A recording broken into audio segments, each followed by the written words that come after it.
नमस्कार, आप सभी का स्वागत है शहीद भगत सिंह कॉलेज लाइब्रेरी के इस वीडियो में।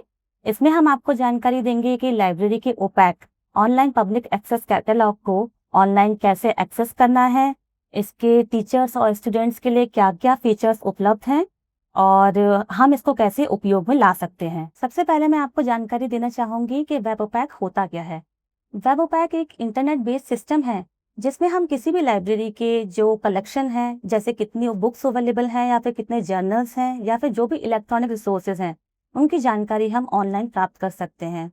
इसमें दो बहुत मुख्य बातें होती हैं कि हम ये जान सकते हैं कि जो भी बुक हमें चाहिए वो लाइब्रेरी में इस वक्त अवेलेबल है या नहीं, उसका स्टेटस हमें पता चल जाता है और साथ ही हमें ये पता चल जाता है कि उसकी लोकेशन क्या है। अब मैं आपको स्टेप बाय स्टेप बताऊंगी कि वेब ओपैक का उपयोग हमें कैसे करना है। वेब ओपैक का उपयोग करने के लिए सबसे पहले आपको यूआरएल पे जाना है sbse.bestbookbuddies.com। ये हमारा वेब पेज ओपन होगा लाइब्रेरी का। इसका इंटरफेस बहुत ही आसान और यूजर फ्रेंडली है और इसमें बहुत ही सिंपल सर्च बॉक्स, जैसे हम गूगल पर सर्च करते हैं वैसे ही हमें सर्च करना है। सबसे पहले आपको यहाँ पर आपको जो भी बुक की जानकारी आपके पास है, जैसे बुक का title, author, subject, ISBN, international standard book number जो हर बुक का यूनिक 13 डिजिट नंबर होता है, आईएसएसएन नंबर किसी भी जर्नल का स्पेसिफिक नंबर होता है, सीरीज या फिर कॉल नंबर के द्वारा आप सर्च कर सकते हैं। फॉर एग्जाम्पल आपको फंडामेंटल्स ऑफ अकाउंटिंग सर्च करना है, बस आप क्लिक करेंगे और आपको लाइब्रेरी के कलेक्शन में जो भी बुक्स अवेलेबल हैं टॉपिक से रिलेटेड वो आपको ओपन हो जाएंगी। आपको बुक की जानकारी उसके नीचे, जैसे उसकी अवेलेबिलिटी है, नीचे मिलेगी। जैसे हमारे पास ऑथर आर.एल. गुप्ता की बुक अवेलेबल है तो वो हमें शो कर रही है। आप अपनी सर्च को लिमिट या फिर रिफाइन भी कर सकते हैं, जैसे आप सिर्फ उन्हीं आइटम्स को सर्च करना चाहेंगे जो करंटली अवेलेबल हैं या फिर आप उन्हें सॉर्ट करना चाहेंगे on the basis of their author. Alok Kumar, PK. Ghosh, आप कोई से भी ऑथर सिलेक्ट कर सकते हैं और उनकी बुक यहाँ पर डिस्प्ले हो जाएंगी। अगर आप किसी बुक की पूरी जानकारी चाहते हैं तो आपको उसके टाइटल पर क्लिक करना है और आपको उसका material type, publication details, edition, उसका टीडीसी क्लासिफिकेशन और उसकी अवेलेबिलिटी आप देख सकते हैं ऑनलाइन। बुक की सर्च करने के लिए आपको लॉगिन करने की आवश्यकता नहीं है, परंतु यदि आप जानना चाहते हैं कि आपके अकाउंट में कौन सी बुक्स इशूड हैं या फिर आपके ऊपर कोई चार्ज या फाइन तो नहीं है, उसके लिए आपको लॉगिन करने की आवश्यकता है, जिसके लिए आपको लॉगिन बटन पर क्लिक करना होगा।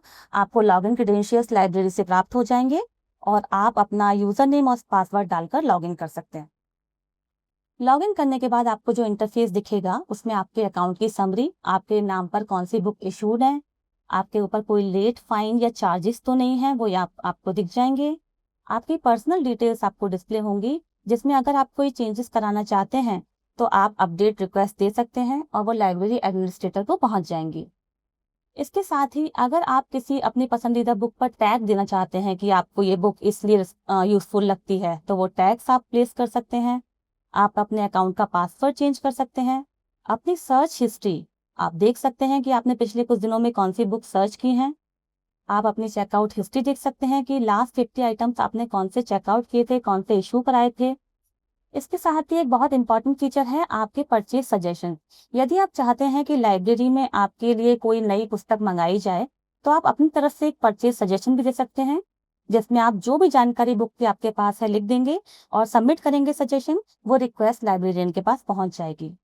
इसके अलावा आप अपने लिए पसंदीदा किताबों की एक लिस्ट बना सकते हैं, जिसमें आपको अपनी लिस्ट में वो बुक्स दिखाई देंगी और आप लाइब्रेरी से डिस्चार्ज यानी कि आप क्लियरेंस भी मांग सकते हैं, बट आपको अप्रूवल लेने के लाइब्रेरी में फिजिकली विजिट करना पड़ता है।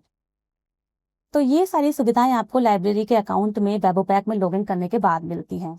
इसके अलावा इस वेब पेज पर आपको कई सारी लाइब्रेरी की जानकारी और भी दी गई हैं, जैसे कि लाइब्रेरी के बारे में पूरी जानकारी। हमारी लाइब्रेरी में 70,000 से ज़्यादा किताबें उपलब्ध हैं। लाइब्रेरी में कौन कौन से सेक्शंस हैं जहां आपको सर्विसेज मिलती हैं। लाइब्रेरी की टाइमिंग 8:30 बजे सुबह से 12 बजे रात तक के लिए खोली गई हैं और इसके अलावा रीडिंग रूम में, लाइब्रेरी की रीडिंग हॉल में 300 से ज़्यादा लोगों के बैठने के लिए व्यवस्था बनाई गई है। ई रिसोर्सेज में आपको कई सारे इलेक्ट्रॉनिक रिसोर्सेज को एक्सेस करने की फैसिलिटी दी गई है, जिसमें से DU ई library, one nation one subscription जो गवर्नमेंट ऑफ इंडिया का इनिशिएटिव है, उसकी मेंबरशिप हमारे कॉलेज ने ली हुई है, एन लिस्ट, और इसके अलावा कई फ्री सर्विसेज भी अवेलेबल हैं। अगर आप इनकी मेंबरशिप लेना चाहते हैं तो ऑनलाइन फॉर्म्स आपको फॉर्म्स टैब में अवेलेबल कराए गए हैं। आपको ये गूगल फॉर्म करना है और इनकी रिक्वेस्ट हमारे पास पहुंच जाएगी। इसके अलावा ज्ञान प्रसार केंद्र के लाभप्रद वीडियोस आपको इस टैब में मिल जाएंगे, जिन्हें आप एक्सेस कर सकते हैं। पिछले कुछ वर्षों के क्वेश्चन पेपर्स आपको PYQ टैब में मिल जाएंगे। अगर आप लाइब्रेरी की सर्विसेज के बारे में अपने सुझाव देना चाहते हैं या किसी प्रकार की नई सर्विसेज के बारे में अपनी राय देना चाहते हैं तो प्लीज़ कमेंट बॉक्स में लिखिए या फिर हमें मेल करिए library@sps.du.ac.in पर। हमें आपकी सहायता करके या आपके सुझाव प्राप्त करके खुशी होगी। धन्यवाद।